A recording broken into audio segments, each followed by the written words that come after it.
فيلمنا بيبدأ بواحد اسمه جلفر عايش في شقة في النور، وبنعرف إن جلفر اللي شغال في شركة بريد. وفي يوم من الأيام بيقابل موظف جديد اسمه دان، وجلفر ده رئيس دان في الشغل، وبنشوفهم رايحين يسلموا الشغل.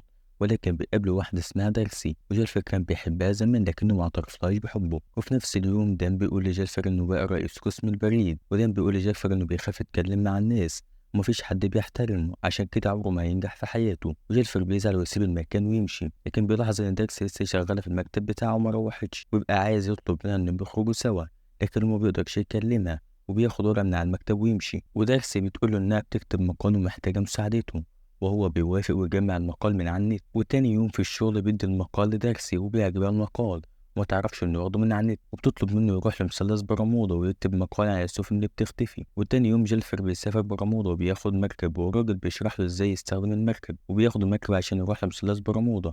واثناء ما هو في الرحله بيقرا مجله عن الروبوت، وبينام في السكه. واول ما بيصحى بيلاقي ان في موجه جديده داخله عليه، وبيلبس طوق النجاه، ويلاقي في عاصفه بحريه داخله عليه وبتسحب المركب بتاعه، والدنيا بتضلم. واول ما جيلفر بيفتح عينه بيلاقي نفسه مربوط ومش قادر يتحرك، وبيتفاجئ ان في ناس صغيره واقفه على صدره، والقائد بتاعه اسمه ادوارد. والقائد بيركب جيلفر بالوحش، وجيلفر بيصرخ من الخوف وبيفك نفسه، وبيحسب ان ده حلم وبيغمض عينه. لكن ادوارد بيأمر الجيش بتاعه انه يوقعوا الوحش على الارض، واول ما بيوقعوه على الارض بيغمى عليه. ولما بيصحى بيلاقي نفسه مربوط في عربيه، وبياخدوا العربيه على المملكه وبيقدموه للملك. وبنت الملك بتطلب من ادوارد يفك جيلفر، لكن بيرفض وبيقول لها انه جاسوس من مملكه العدو. وبعد كده بنشوف جيلفر وهو محبوس في كهف، وبيقابل واحد اسمه مارشي ومسجون معاه، وبنعرف ان ادوارد حكم عليه بالسجن مدى الحياه. واثناء ما هم بيتكلموا ادوارد بيسمعهم.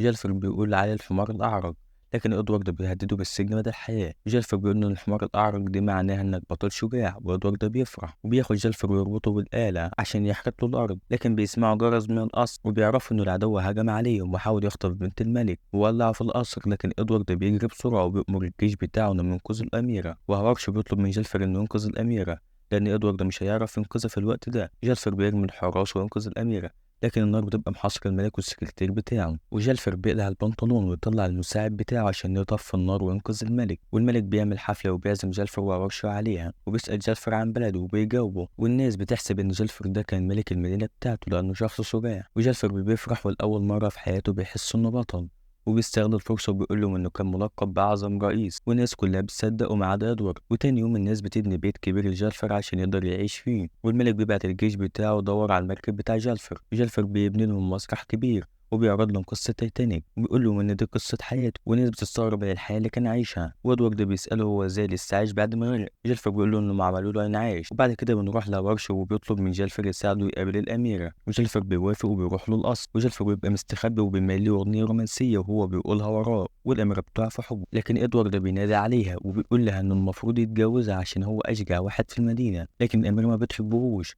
وفي نفس الوقت الناس بتلاقي المركب بتاع جالفر، وجالفر بيلاقي ان تليفونه لسه شغال، ودارسي بعتله رسالة وتقول له انها متضايقة منه لانه كان واخد المقال من على النت، وهتروح مثلث برمودا عشان تعمل البحث بتاعها. وجالفر ما بيكونش عايز يرجع بلده ويقابلها بسبب اللي حصل، قرر انه يعيش في بلد اللي هو فيه على طول. وادوارد بيتضايق وبيقول للملك يطرده، لكن الملك بيرفض وبيخليه هو القائد وادوارد المساعد بتاعه. لكن ادوارد بيتعصب وبيطفي نظام الدفاع بتاع المدينه، والاعداء بيفرحوا ويروحوا عشان يهجموا عليهم. لكن جيلفر بيتعصب وبينزل الميه عشان يغرقهم ويحمي المدينه، وبعدها الجنود بتعمل له مساج. وادوارد بيروح للاميره ويعترف لها بحبه، لكن الاميره بتقول له ان في حد تاني في حياتها. وادوارد بيتعصب وبيروح للاعداء عشان يساعدهم، وبيقترح على الملك انهم يصنعوا انسان آلي من خلال الكتاب اللي كان في المركب بتاع جيلفر.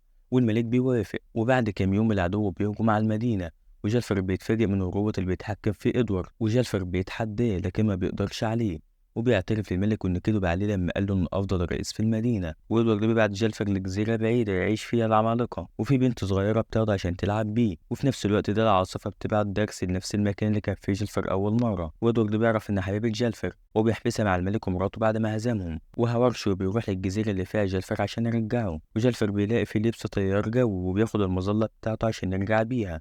وبيروح لدارسي السجن وبيعترف لها بحبه وبيعتذر لها على اللي حصل وبتسامحه. وجيلفر بيقرر يتحدى ادوارد عشان يثبت شجاعته. وتاني يوم بيتخانقوا مع بعض، لكن جيلفر بيتغلب عليه بسرعة، وورش بيروح عشان يساعده وبيدخل في روبوت ويدمره، وروبوت بيضعف وجيلفر بيهزمه. والناس كانت فرحانة، وبسبب شجاعتها ورش بيتجوز الأميرة. لكن ادوارد بيتجنن وبيبقى عايز يخطف الأميرة، لكن الأميرة بتضربه، والملك بيبقى عايز يدخل في الحرب مع العدو، لكن جيلفر بيصلح ما بينهم وبيعيشوا مع بعض في سلام.